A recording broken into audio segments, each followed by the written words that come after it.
الحمد لله نحمده ونستعينه ونستغفره ونؤمن به ونتوكل عليه ونعوذ بالله من شرور أنفسنا ومن سيئات أعمالنا من يهده الله فلا مضل له ومن يضلله فلا هادي له ونشهد أن لا إله إلا الله ونشهد أن لا إله إلا الله ونشهد أن لا إله إلا الله وحده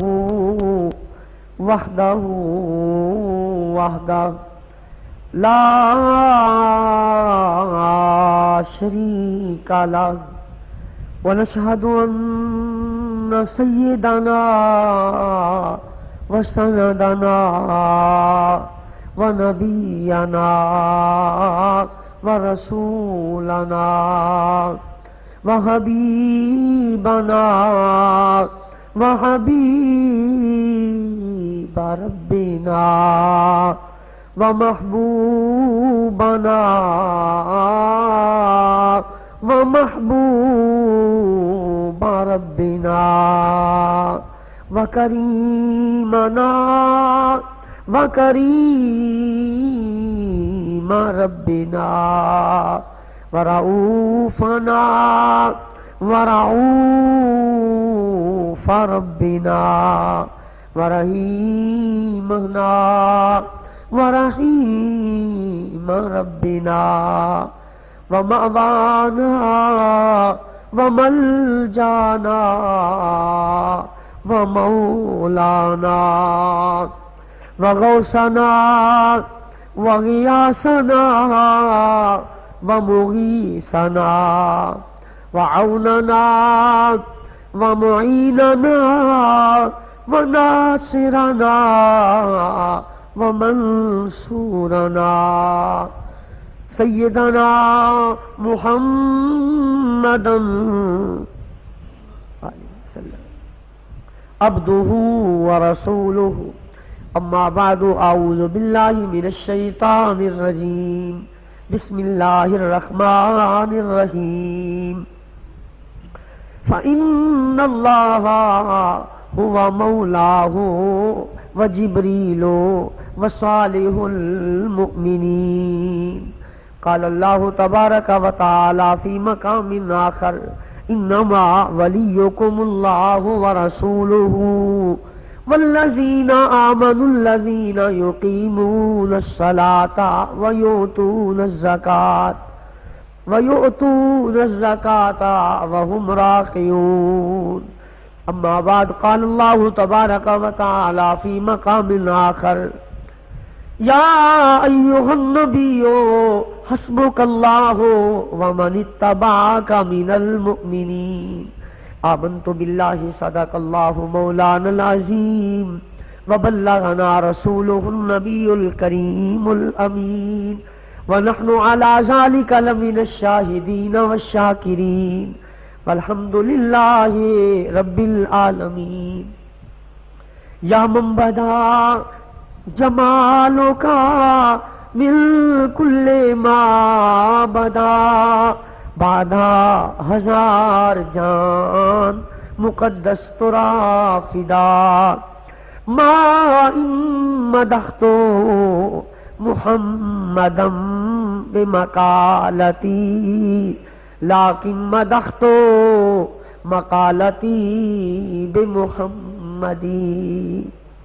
بندہ پروردگارم امتی احمد نبی دوست دارے چار یارم تابع اولاد علی مذہب حنفیہ دارم ملت حضرت خلیل خاک پائے غوث العظم زیر سایہ ہر ولی، اسلام ماں اطاعت خلفاء راشدین، ایمان ماں محبت آل محمد است، من بندہ صحابہ و آل محمدم، از صدق جان غلام محمدم۔ تمام حضرات جھوم جھوم کر ادب و احترام کے ساتھ حضور نبی اکرم نور مجسم تاجدار عرب و عجم فخر آدم و بنی آدم سرور کائنات مفخر موجودات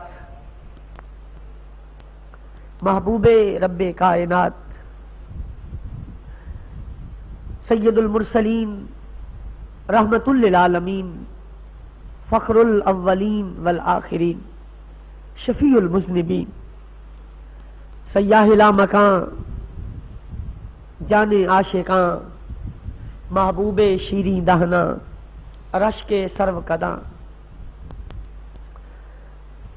حضور پر نور شافع یوم النشور ماہی الخطا والذنوب منزہ عن العیوب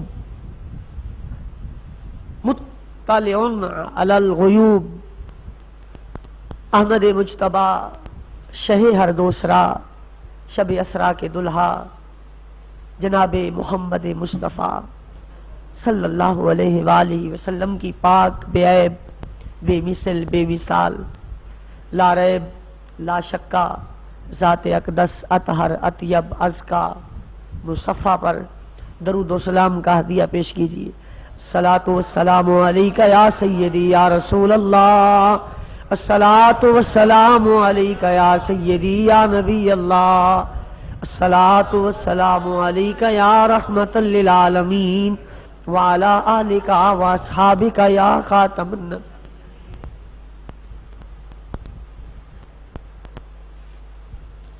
الحمدللہ ثم الحمدللہ، جمعے کی ان بابرکت ساعتوں میں ہم سب لوگ اپنے پالنے والے پاک پروردگار اللہ جل مجدہ الکریم کے گھر کے اندر حاضر ہیں۔ اللہ تبارک و تعالیٰ اپنے محبوب پاک کے صدقے ہماری حاضری کو منظور و مقبول فرمائے، اور جب تک زندہ ہیں پابندی کے ساتھ اور ادب کے ساتھ یہ حاضری ہم سب کو نصیب فرمائے۔ کیا نبی ولی مدد کر سکتے ہیں؟ کیا نبی ولی مشکلیں ٹال سکتے ہیں؟ کیا نبی ولی مصیبتیں دور کر سکتے ہیں؟ غالباً آج چوتھا جمعہ ہے اس موضوع پر۔ ہاں، اللہ کی طاقت سے اللہ کے مقرب بندے بندوں کی دستگیری کرتے ہیں، مشکلیں بھی ٹالتے ہیں اور مصیبتیں بھی رفع کرتے ہیں اللہ کی دی ہوئی طاقت کے ساتھ۔ بغیر اللہ کے چاہنے کے، بغیر اللہ کی مرضی کے، بغیر اللہ کی اجازت کے کوئی کسی کو کچھ نہیں دے سکتا۔ اس موضوع پر قرآن مجید کی 11 آیات، تقریباً 15 احادیث میں عرض کر چکا ہوں۔ آج میں نے آپ سے یہ عرض کرنا ہے، حضور صلی اللہ علیہ وآلہ وسلم کے صحابہ سے لے کر آج تک جتنے اللہ کے مقرب بندے گزرے ہیں، اللہ کے برگزیدہ بندے، اللہ کے پیارے محبوب بندے، سبھی کا یہی عقیدہ تھا، سبھی کا یہی مسلک تھا، سبھی کا یہی مذہب نظریہ تھا کہ اللہ کی اجازت سے، اللہ کے اذن سے، اللہ کی عطا سے اللہ کے مقرب بندے بندوں کی مدد کرتے ہیں۔ بالخصوص حضور سرور کائنات صلی اللہ تعالی علیہ وآلہ وسلم کی ذات میں تو اختلاف کی گنجائش ہی نہیں۔ امام ابو القاسم طبرانی المعجم الکبیر کے اندر اور امام بیہقی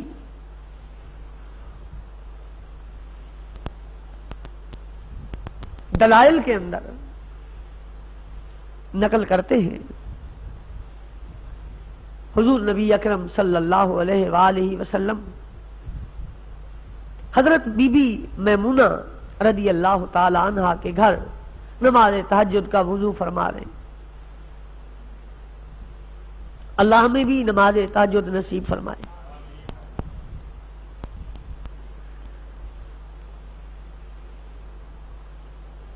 اس حدیث پاک کو، اس روایت کو اہل حدیث مسلک کے نامور عالم دین ابو الفدا حافظ عماد الدین المعروف حافظ ابن کثیر دمشقی نے اپنی کتاب جامع المسانید و سنن کی جلد نمبر 13 اور 14 میں بھی نقل کیا۔ حضور علیہ الصلوۃ والسلام حضرت بی بی میمونہ رضی اللہ تعالی عنہا کے گھر تہجد کا وضو فرما رہے ہیں۔ پچھلی رات کا وقت ہے، ہمارے وقت کے مطابق 3 ساڑھے 3 کا جو وقت ہے، اس وقت کو سرکار وضو فرما رہے ہیں۔ دوران وضو کا ذکر روک کر آپ صلی اللہ علیہ وآلہ وسلم مکہ شریف کی طرف متوجہ ہوئے۔ مدینہ شریف ادھر ہے اور مکہ شریف ادھر ہے۔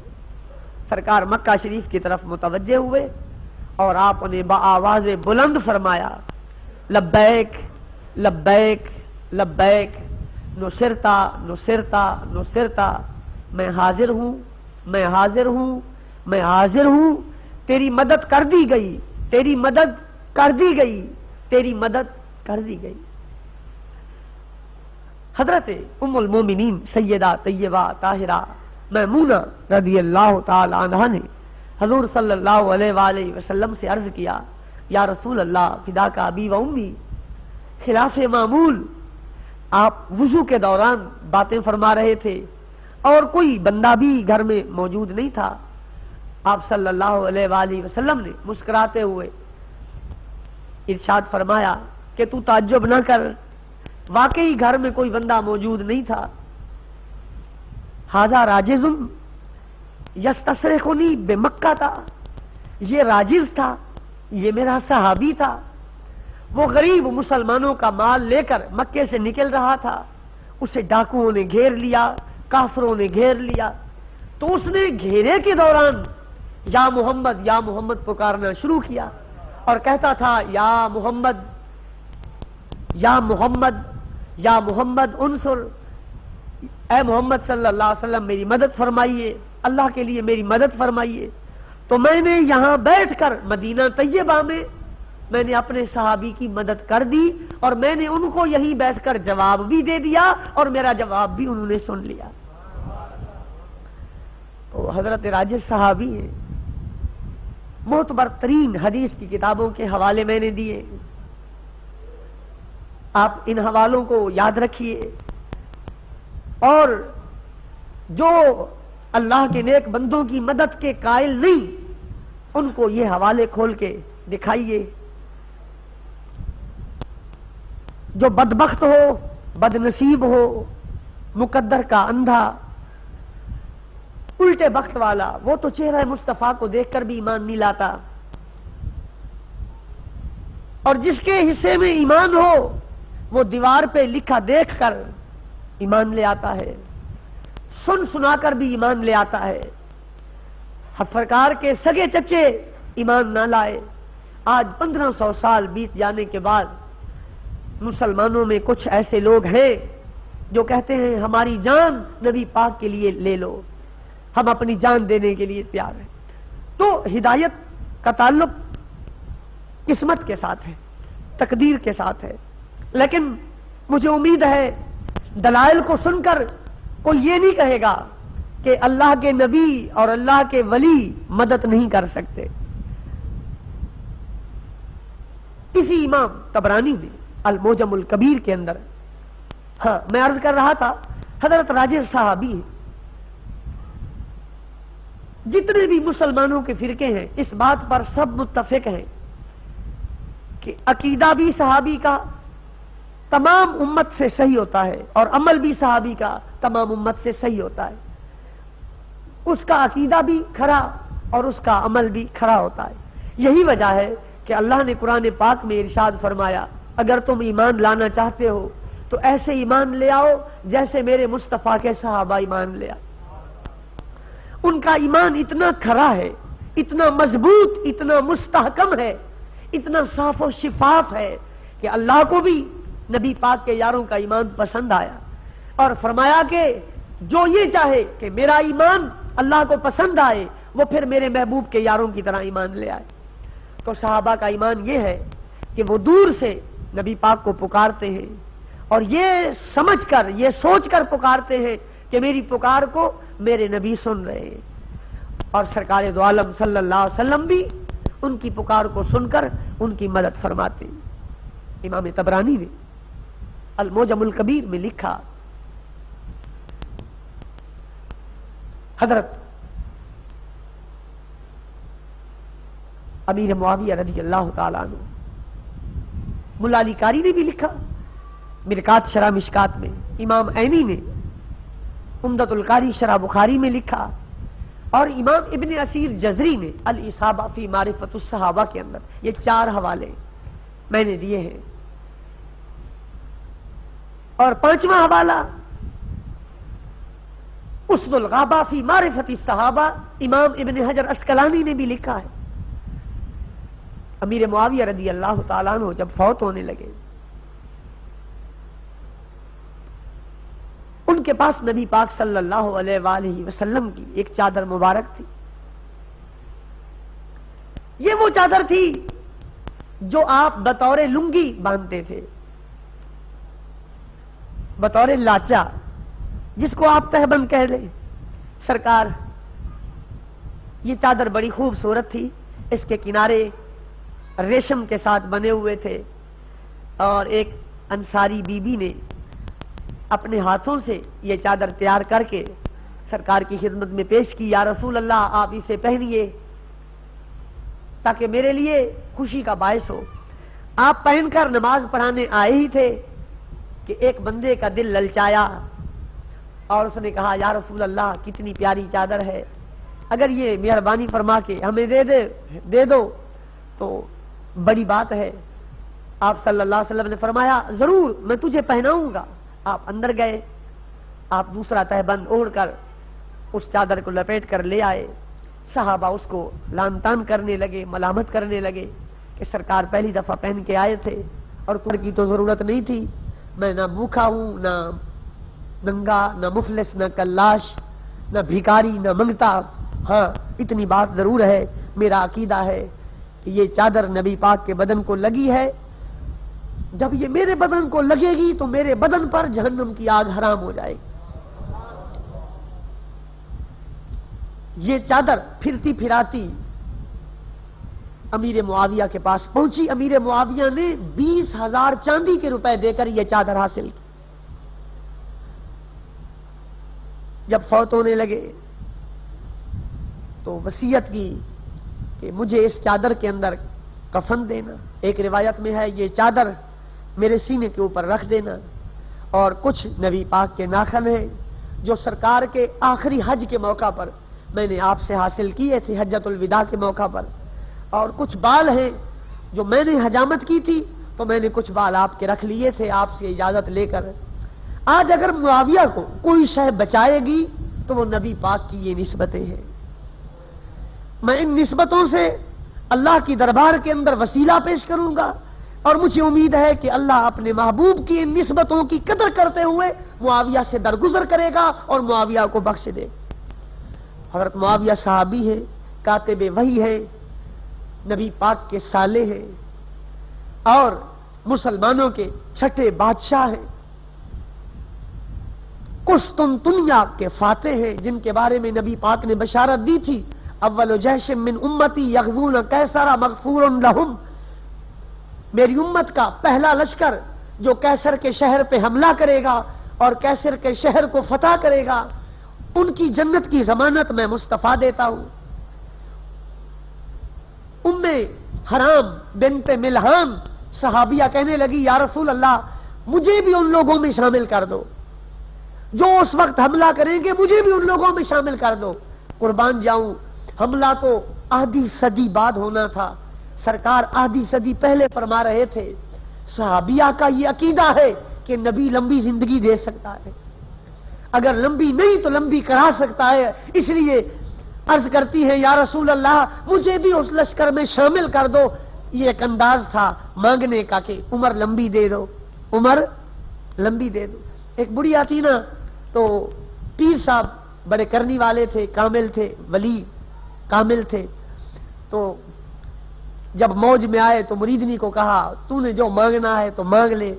تو مریدنی بڑی ہوشیار چلاک تھی، اس کے بیٹے کی اولاد بھی نہیں تھی، گھر میں غربت بھی تھی، تو کہنے لگی کہ پیر سیاں تو میرے واسطے دعا مانگ، میں اب دیاں اکھاں دے نال اب دے پوترے کو سونے دے پیالے چ پانی پیندا دیکھتے مرا، میں یہ دعا مانگ کہ میرا پوتا سونے کے پیالے میں دودھ پیے پانی پیے، میں دیکھ کے مروں۔ مطلب یہ کہ لمبی زندگی بھی مانگ لی، سونے کا پیالہ تب آئے گا جب امیری ہوگی، ٹھیک ہے نا جی، اور پوتا بھی مانگ لیا۔ تو کسی نے کہا یہ اللہ حوالے ہیں، دیتے ہیں سب کچھ مگر چاہیے ان سے لینے کا ڈھب کچھ۔ جب اولیاء کرام لہر میں آئے تو پھر یہ نہیں دکان مکان اور یہ اور وہ مانگنا چاہیے، بلکہ حضرت ربیعہ کی طرح ان کا قرب مانگنا چاہیے، ان کا قرب مانگنا چاہیے۔ تو حضرت انصاری بی بی نے کہا یا رسول اللہ مجھے بھی اس لشکر میں شامل کر دو۔ آپ نے فرمایا تو اس لشکر کے پہلے دستے میں شامل، اس لشکر کے۔ تو یہ بی بی قسطنطنیہ کی فتح کے موقع پر امیر معاویہ کے لشکر کی میت میں نکلی اور سمندر میں کشتی پر ان کا پاؤں پھسلا، یہ گری اور ان کو چوٹ آئی اور اس چوٹ سے یہ شہید ہوئی اور نبی پاک کے فرمان کے مطابق جنت کے اندر داخل ہو گئی۔ تو امیر معاویہ نے قسطنطنیہ کو فتح کیا، کیسر کے شہر کو امیر معاویہ نے فتح کیا۔ تو اتنے بڑے صحابی کا عقیدہ یہ ہے کہ نبی پاک کی تو شان ہی بڑی ہے، نبی پاک کے بال بھی مدد کر سکتے ہیں، نبی پاک کی چادر بھی مدد کر سکتی ہے، اور نبی پاک صلی اللہ علیہ وسلم کے ناخون مبارک بھی مدد کر سکتے ہیں۔ جب سے دنیا بنی ہے سب سے بہتر زمانہ وہ ہمارے نبی صلی اللہ علیہ وسلم کا زمانہ۔ نبی پاک خود فرماتے ہیں خیر القرون کرنی ثم الذین یلونہم ثم الذین یلونہم، سب سے بہتر زمانہ میرا ہے، پھر جو میرے بعد آئیں گے صحابہ، پھر ان کا جو میرے صحابہ کو دیکھیں گے، ثم الزلازل والفتن، پھر زلزلے ہوں گے، پھر فتنے ہوں گے۔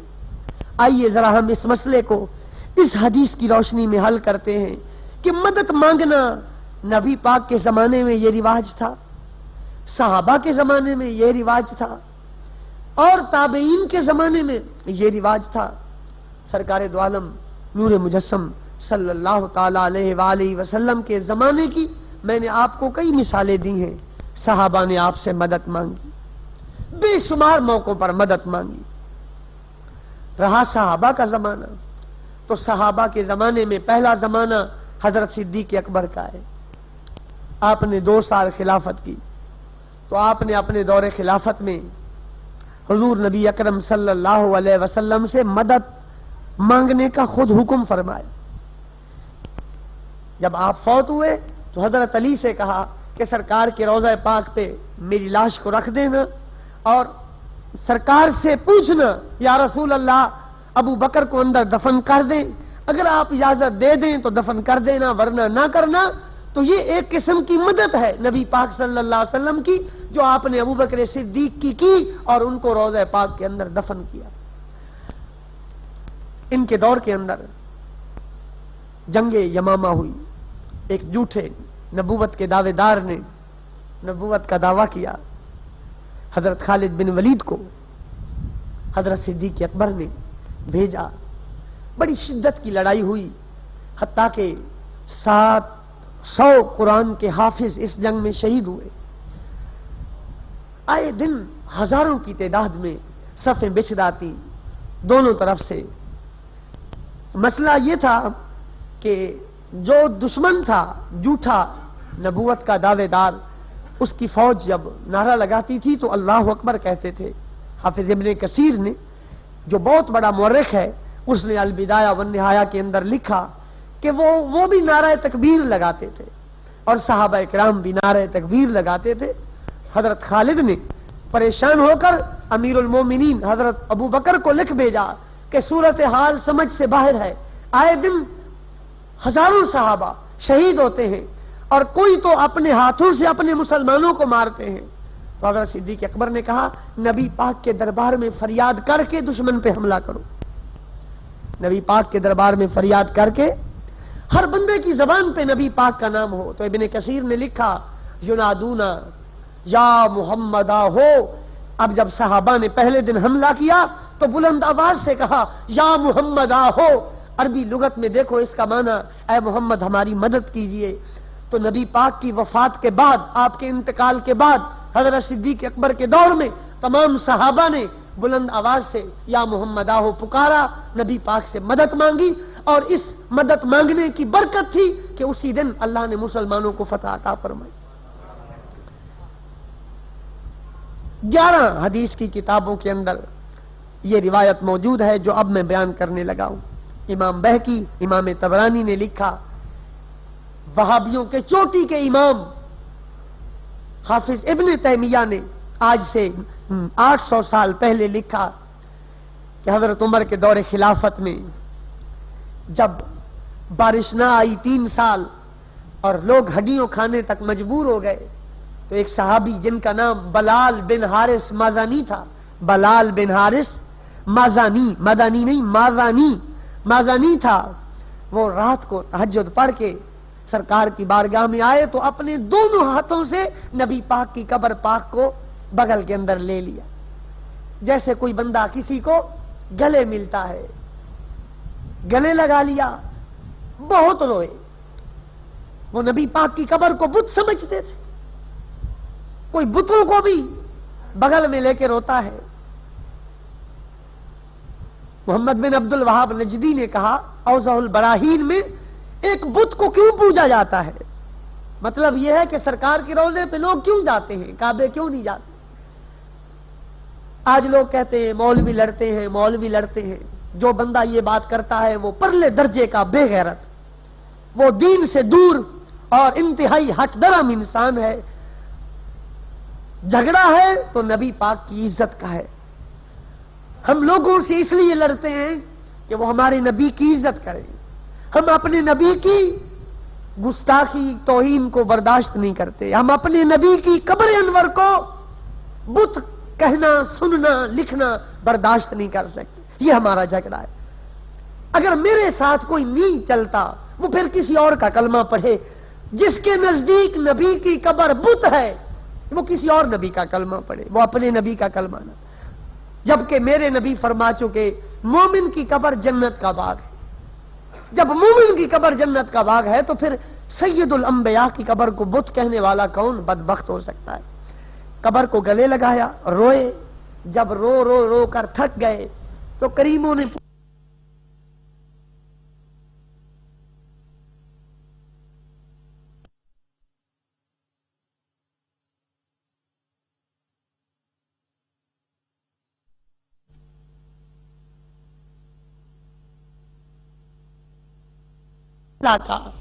آپ کی امت کا ہلاکت، آپ کی امت ہلاک ہو گئی، مر گئے، برباد ہو گئے، اجڑ گئے یا رسول اللہ۔ تو نبی نہیں سنتے، اس لیے کہہ رہے تھے. اس دور کے بھی بد مذہب لوگ یہ دھوکہ دیتے ہیں کہ حضور قبر میں نہیں ہے، آپ کی روح جنت کے اندر ہے، قبر میں کچھ بھی نہیں ہے. اگر قبر میں کچھ نہیں تھا تو پھر قبر پہ جا کے کہنے کا کیا مقصد؟ صحابی کا گلے لگانا قبر کو کیا مقصد؟ اب میں صحابہ کی بات مانوں یا خون خرابہ کی بات مانوں؟ صحابہ کرام کا عقیدہ یہ ہے قبر انور کے اندر کوئی ذات موجود ہے، اس لیے گلے لگا کر رو بھی رہے تھے اور کہہ رہے تھے یا رسول اللہ آپ کی امت ہلاک ہو گئی. تو آپ نے روضہ پاک سے فرمایا بلال ارجع الی عمر کے پاس جا وقل وقرہ السلام، اور مصطفیٰ کا عمر کو سلام کہے. حضرت بلال بن حارث کے بارے میں ہے، طبرانی شریف اٹھا کے دیکھیے، حافظ ابن تیمیہ کا فتاوی کبریٰ اٹھا کے دیکھیے. ان کے چھوٹے انکار کرتے ہیں اور ان کے بڑے اقرار کرتے ہیں. اب مجھے نہیں پتا چھوٹے جھوٹے ہیں یا بڑے جھوٹے ہیں، مجھے اتنا پتا ہے کہ صحیح حدیث سے ثابت ہے صحابہ نبی پاک کی قبر پہ جا کے مانگتے تھے، روتے تھے، پیٹتے تھے، فریادیں کرتے تھے، آوزاریاں کرتے تھے، نبی کو مشکل کشا سمجھتے تھے، حاجت روا سمجھتے تھے، اس لیے جا کے مانگتے تھے. اگر ان کا بھی یہ عقیدہ ہوتا اللہ کے سوا کچھ نہیں دے سکتا وہ کبھی نبی پاک کی قبر پہ نہ جاتے. سرکار نے فرمایا عمر کو سلام کہو اور اس کو کہو ذرا نرمی کرے ذرا. اور ہاں عمر سے کہنا فجر کی نماز کے بعد اعلان کر دے ان قریب اللہ میری امت کو بارش عطا فرمائے گا. تو زندہ نبی کا علم غیب نہیں مانتا، میرے نبی پردہ فرما کے بھی غیب کی خبریں دے رہے ہیں. ان قریب اللہ میری امت کو بارش عطا. جب یہ سلام حضرت بلال نے صبح کے وقت دیا تو حضرت عمر دھاڑے مار مار کر رونے لگے اور آسمان کی طرف منہ کر کے عرض کیا یا اللہ تو گواہ ہے اس بات پر کہ عمر اپنی ذات کے معاملے میں کبھی سخت نہیں ہوا. عمر اگر سخت ہے تو تیری دین کے اندر ہے، تیرے حکم کے اندر ہے، اپنی ذات کے لیے عمر نے کبھی سختی نہیں. تو یہ حدیث پاک نص قطعی ہے اور واضح دلیل ہے سرکار سے مدد مانگنے کی. حضرت عمر کے دور خلافت میں بھی مدد مانگی جاتی تھی. حضرت عثمان کا دور خلافت آ جاتا ہے، خود امیر المومنین حضرت عثمان غنی نبی پاک سے مدد مانگتے. ان کے دور خلافت میں ایک بندے کو حضرت عثمان سے کوئی کام ہے. طبرانی شریف اٹھا کے دیکھی، شواہد الحق بے استغاثہ سید الخلق امام نبہانی اٹھا کے دیکھیے، حافظ ابن تیمیہ شیخ ابو العباس تقی الدین کا فتاوی کبریٰ اٹھا کے دیکھیے. حضرت عثمان غنی کے ساتھ کسی تابعی کو کام تھا اور حضرت عثمان جنگی مصروفیات کی وجہ سے اس کو ٹائم نہیں دے رہے تھے. طبرانی شریف میں، فتاوی کبریٰ میں، شواہد الحق میں ٹائم نہیں دے رہے تھے. ان کے ایک دوست ان کو ملے، انہوں نے تذکرہ کیا کہ مجھے بڑی مشکل ہے، بڑی مجبوری ہے، لیکن امیر المومنین وقت ہی نہیں دیتے. انہوں نے فرمایا میں تجھے نسخہ بتاتا ہوں پھر تو دیکھنا وقت کیسے دیتے. ایک دعا تجھے یاد کرواتا ہوں، یہ دعا یاد کر کے تو سرکار کی بارگاہ میں فریاد کر، رسول اللہ کی بارگاہ میں استغاثہ کر، مدد مانگ نبی پاک سے. طبرانی شریف جیسی معتبر کتاب اٹھا کے دیکھی. وہ دعا کیا تھی؟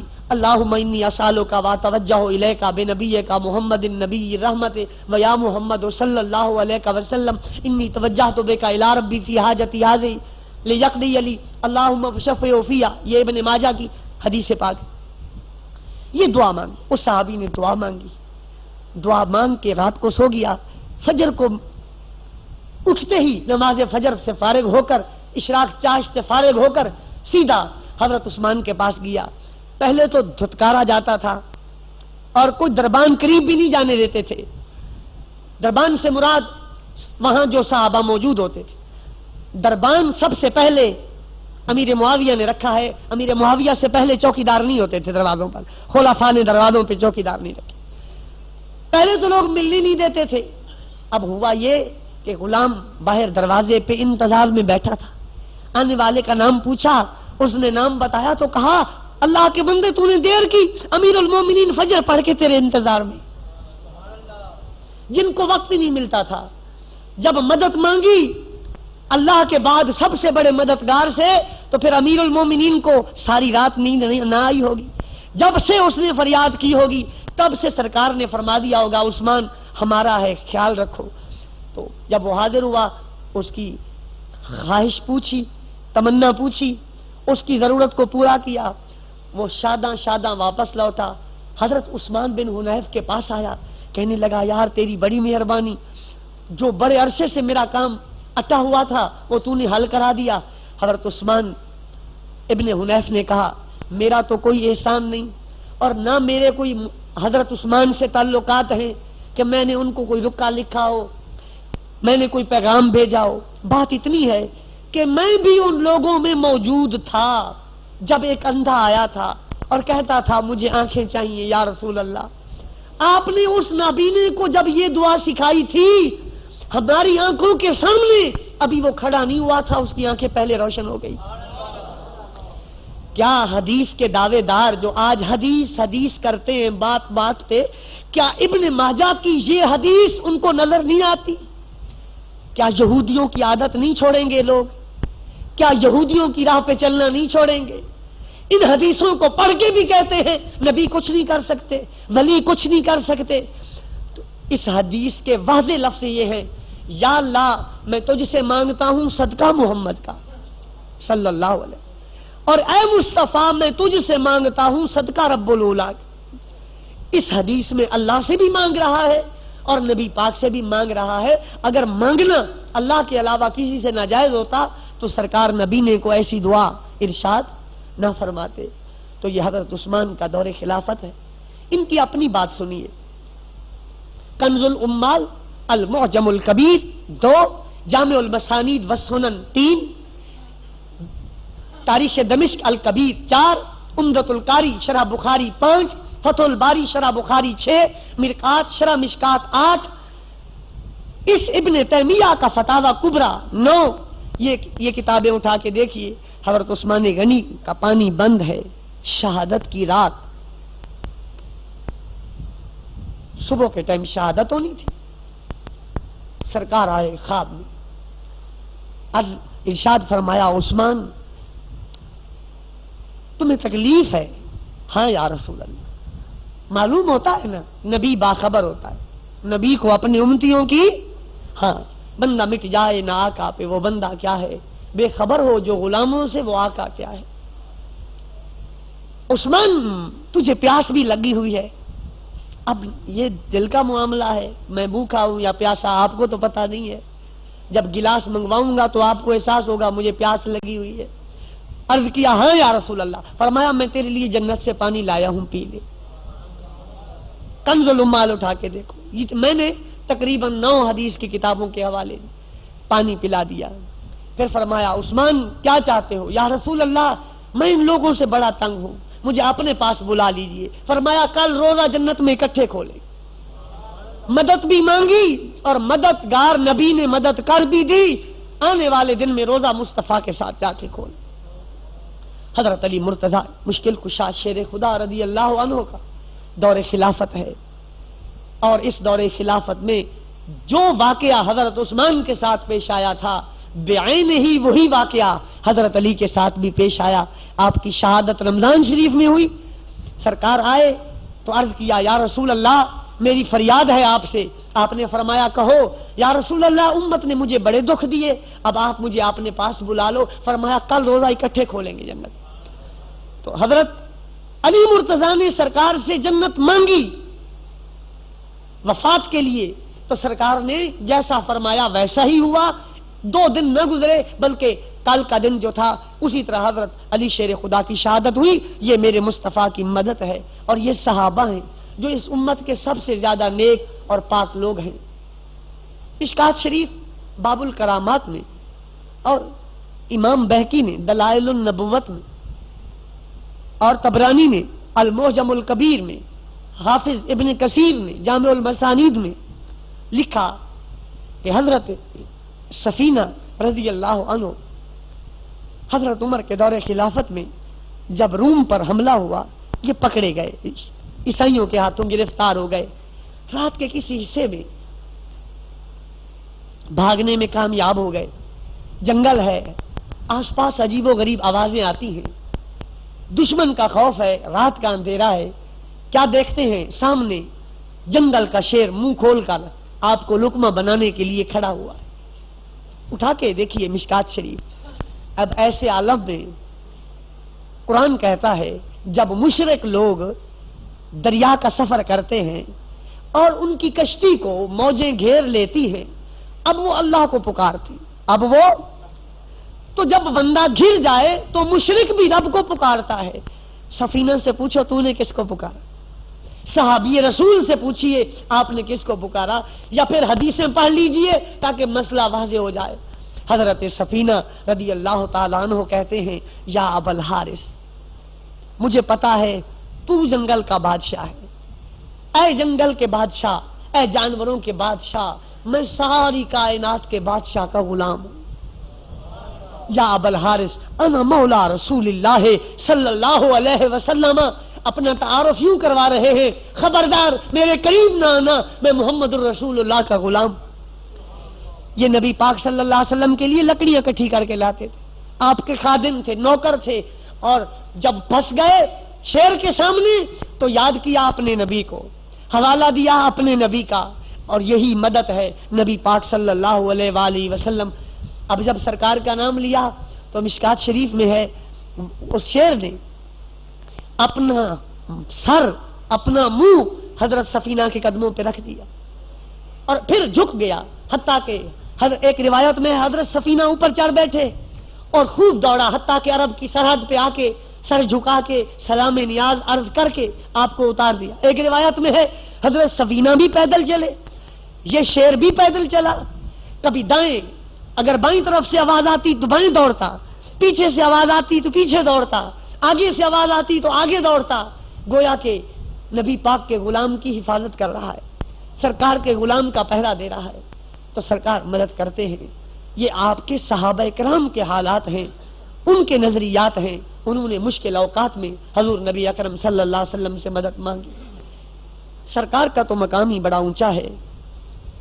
امام شافعی رحمت اللہ علیہ، یہ ہماری مسجد کے 4 دروازوں پر بھی 4 اماموں کے نام لکھے ہوئے ہیں۔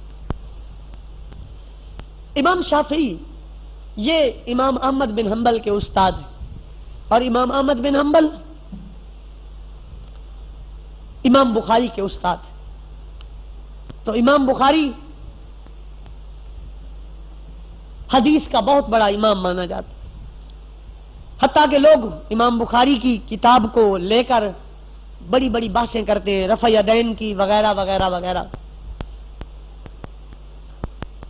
عمل کی بات کرتے ہیں، عقیدے کی بات نہیں کرتے۔ ہاتھ سینے پہ باندھو یا ناف کے نیچے یہ عمل ہے، ہاتھ چھوڑ کے پڑھو یا باندھ کے یہ عمل ہے، رفع یدین کرو نہ کرو یہ عمل ہے، عمل بعد میں ہے، عقیدہ پہلے۔ تو یہ لوگ عمل کی بات کرتے ہیں اور ان کے عقیدے بزرگوں والے نہیں ہیں، نہ ان کا عقیدہ امام بخاری والا ہے، نہ ان کا عقیدہ امام بخاری کے استادوں والا۔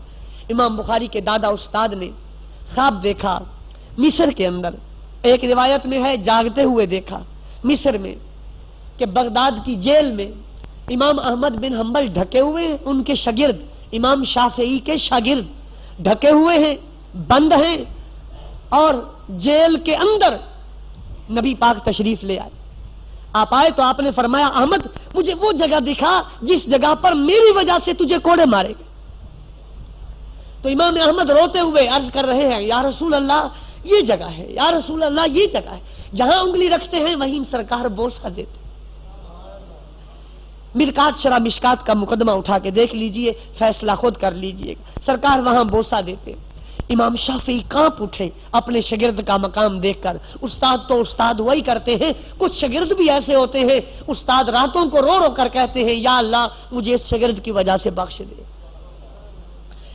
چونک اٹھے، اپنے شاگرد کو بگایا، فرمایا جا، وہ حدیث پڑھا رہا ہوگا، اس کے پاس جانا تو کہنا تجھے حق کے استادی کی قسم کرتا اتار کے دے، وہ تجھے اوپر والا کرتا اتار کے دے گا تو اس سے کہنا اوپر والا نہیں، جو اندر والا کرتا ہے جو بدن کے ساتھ لگ رہا ہے وہ کرتا اتار۔ وہ شخص آیا، اس نے دیکھا کہ بغداد میں امام احمد ابن حنبل 8000 محدث کو حدیث پڑھا رہے ہیں، بدن چھلنی ہے. تو اس نے کہا کہ آپ کے استاد نے مجھے بھیجا ہے، تو حق استادی کا مطالبہ کیا ہے اور فرمایا ہے کہ کرتا دو. امام احمد نے فوراً کرتا اتارا، واپس آئے، کمرے سے نکل کر کرتا پیش کیا تو کہا یہ کرتا نہیں مانگا، جو اندر والا ہے وہ. واپس گئے، وہ اتار کے دیا. جب آیا، اب یہاں پر وہابی، دیوبندی، بریلوی، ان سب کے لیے لمحہ فکریہ ہے. یہ تینوں بریلوی، دیوبندی، وہابی، تینوں امام احمد کی عظمت کو سلام کرتے، یہ تینوں امام شافعی کی عظمت کو سلام کرتے. میں کہتا ہوں جن سے تم نے حدیث لی ہے اور آج اس حدیث میں جھگڑے کر رہے ہو، ان کے عقیدے بھی اپناؤ. تم ان کے عقیدوں سے بھاگتے ہو اور ان کی کتابوں پر جھگڑے کرتے ہو اور ان کی کتابوں کی کھٹی کھاتے ہو اور ان کتابوں کی وجہ سے کماتے ہو، پیٹ بھرتے ہو. تمہیں حیا نہیں آتی. اگر ان کے نام پہ کھانا ہے پھر ان کے عقیدے بھی اپناؤ، جو ان کے نظریات تھے ان کو بھی اپناؤ. امام شافعی کے پاس جب وہ چادر پہنچی تو امام شافعی نے اٹھ کر اس کرتے کا احترام کیا، چوما آنکھوں پہ لگایا، سر پہ رکھا. شاگرد حیران تھے کہ ہے تو وہ بھی شاگرد. فرمایا نہیں، ہم شاگرد کی تعظیم نہیں کرتے، ہم لب مصطفیٰ کی تعظیم کرتے ہیں. جب سرکار بوسے دے رہے تھے تو یہ کرتا احمد نے پہنا ہوا تھا، میں نے آنکھوں سے دیکھا. اب امام شافعی نے وصیت کی جب میں مروں تو پانی میں کرتا ڈال دیا جائے، پھر اس کرتے کو نچوڑا جائے، مجھے اس کرتے سے غسل دیا جائے، اس پانی کی برکت سے اللہ مجھے بخش دے. اللہ مجھے، تم تو کہتے ہو نبی ولی کچھ نہیں کر سکتے، اور علم حدیث کا 8 لاکھ حدیثوں کا حافظ کہتا ہے جس کرتے کو مصطفیٰ سے نسبت ہو جائے وہ کرتا بھی بخشوا سکتا ہے. تم حدیث کا کیوں نام لیتے ہو؟ تمہیں کیا حق ہے حدیث کا نام لینے کا؟ اگر حدیث کا نام لینا ہے پھر حدیث والوں کے عقیدوں کو بھی اپنانا ہوگا. یہ امام شافعی جب پھنس جاتے ہیں کسی جگہ پر تو مصر کا شہر قاہرہ دارالحکومت، وہاں رہتے تھے. جامعہ ازہر کے استاد اول ہیں، استاد ہیں امام. وہاں سے چلتے تھے، عراق آتے تھے. عراق کے شہر بغداد میں، کہاں پر؟ بغداد میں امام ابو حنیفہ کے مزار پہ 2 رکعت نماز پڑھ کے حنفی طریقے کے مطابق بغیر رفع یدین کی، حالانکہ خود رفع یدین کرتے تھے. کسی نے پوچھا تو کہا اس امت کے بڑے امام کے سامنے اپنی تحقیق پہ عمل کرتے ہوئے شرم آتی.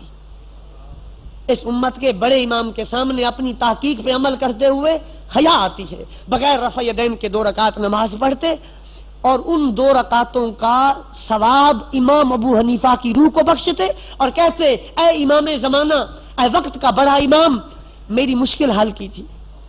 تو وہ فقہی مسئلہ ان کے مزار کی برکت سے حل ہو جاتا. مرکات اٹھا کے دیکھو، فتاوی شامی اٹھا کے دیکھو، اور ابن حجر مکی کی سیرت نعمان اٹھا کے دیکھو.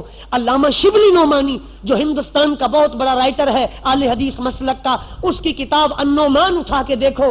امام ابو حنیفہ کی قبر کی برکت سے امام شافعی کے مسئلے حل ہو جاتے تھے. تو ہمارے بڑے تو نبی پاک کے غلاموں کو بھی مددگار سمجھتے تھے. امام شافعی سے کسی نے پوچھا جو مشکل حل نہ ہو کیا کرنا چاہیے؟ تو امام شافعی نے فرمایا امام موسیٰ کاظم رضا کی قبر پہ چلے جاؤ، مشکل حل ہو جائے گی. امام بخاری کے دادا استاد نے کہا امام موسیٰ کاظم کی رضا دعا کی قبولیت کا تریاق ہے، جو دعائیں قبول نہ ہو امام موسیٰ کاظم کے مزار پہ چلے جاؤ. تو یہ ہمارے اسلاف تھے، یہ ان کے عقائد کے چند نمونے تھے. باہر مسجد کے سامنے عربی میں کچھ اشعار لکھے ہوئے ہیں. پہلا شعر ہے امام ابو حنیفہ کا. پہلے 5 شعر دیوار پر، یہ جو بائیں طرف دیوار ہے، پہلے 5 شعر امام ابو حنیفہ کے ہیں. اس سے اگلے 5 عربی شعر امام بصیری کے ہیں. پہلا شعر ہے امام ابو حنیفہ نبی پاک کے دربار میں فریاد کرتے ہوئے کہتے ہیں یا سید السادات جیتوں کا قاصدن، اے ساری کائنات کے سردار، ابو حنیفہ تیرے دربار میں فقیر بن کے آیا ہے، اس کی مانگ پوری کیجئے، اس کو خیرات عطا فرمائیے. اس امت کے سب سے بڑے امام کا یہ فتویٰ ہے مصطفیٰ سے مانگنا جائز ہے، اور مصطفیٰ دیتے ہیں، جہاں کوئی نہ دے سکے وہاں آمنہ کے لال عطا فرماتے ہیں. اور امام ابو حنیفہ وہ ہستی ہیں جن سے خود نبی پاک پیار فرماتے. حضرت داتا علی حجویری نے کشف المحجوب میں لکھا کہ میں نے نبی پاک کی زیارت کی، نبی پاک کے بغل میں ایک بوڑھا آدمی تھا، سرکار اس کو چومتے تھے۔ میں نے عرض کیا یا رسول اللہ یہ لاڈلا کون ہے؟ آپ نے فرمایا تو نہیں جانتا، یہ میری امت کا امام ابو حنیفہ ہے۔ تو امت کے امام کا عقیدہ یہ ہے، یا سید السادات جیتو کا قاصدن اردو ردا کا واہتمی بے ہما کا، یا رسول اللہ اللہ نے جو آپ کو شان دی ہے میں آپ کو اس شان کا واسطہ دیتا ہوں، میری مدد فرمائیے اور میری خالی جھولی کو بھر دیجئے۔ سرکار عبد قرار صلی اللہ علیہ وسلم ساری کائنات کے مالک ہیں، مدد فرماتے ہیں اللہ کی دی ہوئی طاقت سے، باقی اولیاء انبیاء بھی مدد کرتے ہیں۔ تو میں نے چند واقعات حدیث کی کتابوں کے حوالے سے، بریلوی دیوبندیوں کی کتابوں سے نہیں، وہابیوں کی کتابوں سے نہیں، حدیث کے مستند متن بمائے نام کے، بمائے مصنفین کے میں نے عرض کر دیے ہیں۔ اب ہمارا کام تھا مسئلے کا بیان کرنا، عمل کی توفیق خدا دیتا ہے۔ کسی یا رسول اللہ مدد کہنے والے کو یا رسول اللہ مدد کہتے دیکھ کر شرک کا فتویٰ یا بدعت کا فتویٰ لگانے سے پہلے اتنا ضرور سوچ لینا کہ اس امت کے جتنے بھی بڑے تھے وہ تو مصطفیٰ پیارے کے بالوں، ناخنوں، آپ کے کپڑوں سے بھی مدد مانگتے تھے۔ صحابہ تو سرکار کے جبے کو دھو کر بھی مدد حاصل کرتے تھے۔ جن کے ناخن، بال مدد کے قابل ہیں وہ ذات اقدس خود کیوں مدد کے قابل نہیں ہے؟ اللہ تعالی ہدایت عطا فرمائے اور صحیح عقائد کی توفیق بخشے۔ وآخر دعوانا الحمدللہ۔